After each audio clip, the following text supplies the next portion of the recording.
omusirikale asinga okutiisa si yalina emmundu. Omusirikale asinga okutiisa yalina radio call. Muzibu yange omunyumize nze, yange obuuze nze nkubulira ekyandiko olunaku lwenategeera amaanyi ga radio call. Radio call temwepangirangako n'omuzalawazaala wanoga nti ali yekka, tali yekka. Bw'aba alina radio call tali yekka, banne bonna gye bali mu background. Gyali myaka gyadda natwala mbwa yange edda nno ewandege eyo gye bajjanjabira embwa, oba yali erwadde ki sijjukira, naye ne ngitwala ngijjanjabe. Wandege eyo mu ddwaliro ly'embwa oba ndoza lya gavumenti. Bwe ntuuka ku geeti kwaliko omusirikale, oba yali yakooya ebiki nange simanyi, naye ng'alina radio call. Nga muzibu ali complicated, yingira abuuza bino kati ye nakitwala nti ndowooza nyina engeri gye munyomye ate nze saagiraba. Fayina nenyingira eri mubasawo, embwa negibawa netegeragana eranako gyejjanjaba. Myaka ndoza gizina n'okuba giweza abiri agayise. Kati ngenda okukomawo omusajja nga neesibako ng'abuuza bino abuuza biri, nange nembako engeri gye namwanukula gye sijjukira. Ye n'agamba nirabika muzala ye nti onzala ye tosobola kunzala wa bwotyo, tabijjemu okunyiiga. Alina radio call.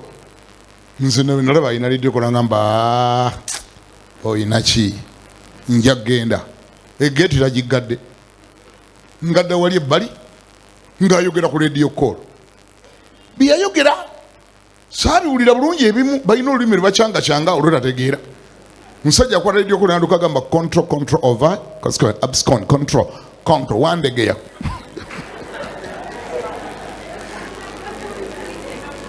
Ebimu saabitegera byayogera.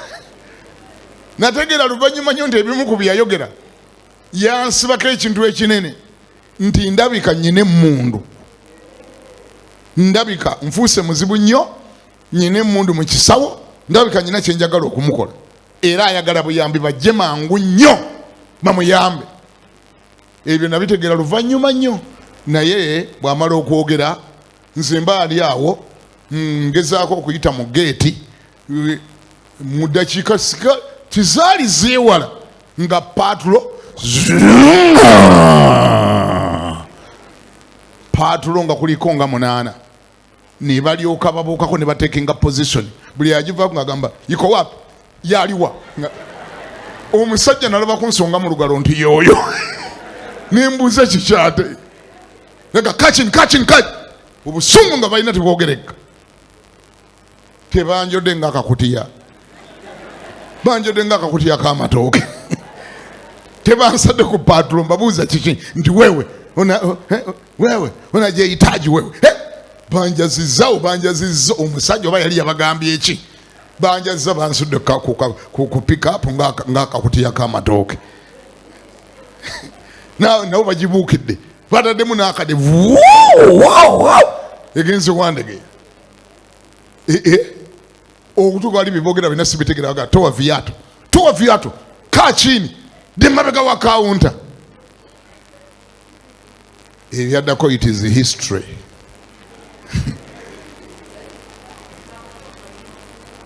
Ebyaddako bizibu.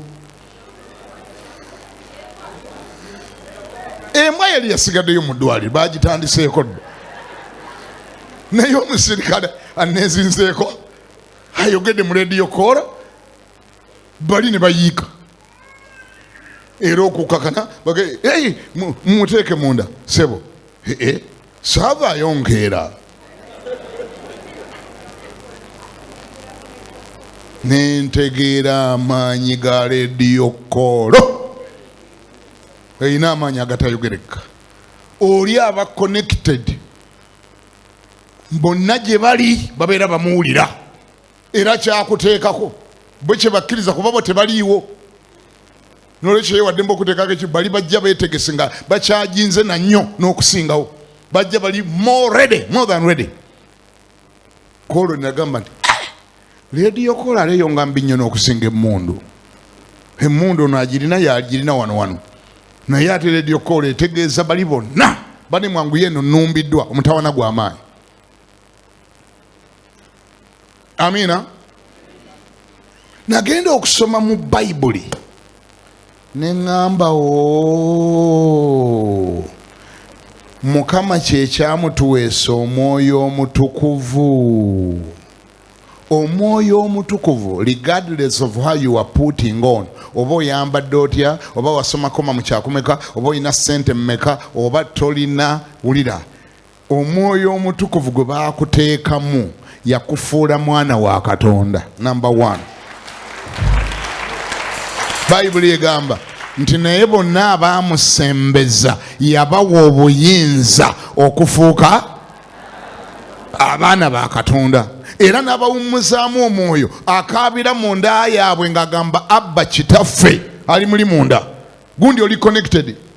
Kati ate wulira Omwoyo Omutukuvu kye yakola, bw'omala omufuna gy'okoma okweyongera okutegeera Katonda bw'omutegeera, mwana ng'akuwa n'ekirabo ekirala, bakiyita okwogera ennimi empya. N'olyoka otandika control over ow'omu ggulu. Olwo olulimi baalutuwa confusing nga Setaani, kubanga ayagala nnyo okuwuliriza essaala. Ajjaawo n'awuliriza ng'osaba, ayi Mukama Katonda, kati Mukama amanyi, ngati Mukama ntaala nange ngenda yendi manya gomba okusobola entangawuuzi, manyanga ne lumonde, Mukama abadde nsaba pikapu ogikuume bulungi Mukama nga tugenda, era Mukama ennaanansi nsange nga za layisi Yesu. Kati ne kajja oluusi ne kabiwuliriza ne kagamba ngenda okugyabya emipiira naawe okitegeere. Kakati ye Mukama kye yatukolera, yatuwa olulimi mwe tucommunicatingira, tumala okusaba mu Luganda nga bagenda okuwulira ng'oyiyeemu ratakasitiri ya bebenda kanta seere ne mondaka nga tezikyabitegera rotokositiri ya baba taka ntazikiti popo ma rotokoskinta. Haleluya. Nako tulina lwe tukawunza ne kawunga. Bayibuli egamba nti ayogera olulimi abeera ayogera byama eri Mukama, kuba tewali awulira okuggyako Mukama. Ani awulidde kye ŋŋamba? Ŋŋambeko nti amiina. Eyo tugiyita spiritual military language gye tukozesa nga tucommunicate. Kasita bitabuka nga tuyiwamu ratakaskintriya baba marantakasete. Bayibuli egamba nti eggulu lyokka lye liwulira. Ti ayogera olulimi wangi, ayogera olulimi aba ayogera byama eri Mukama.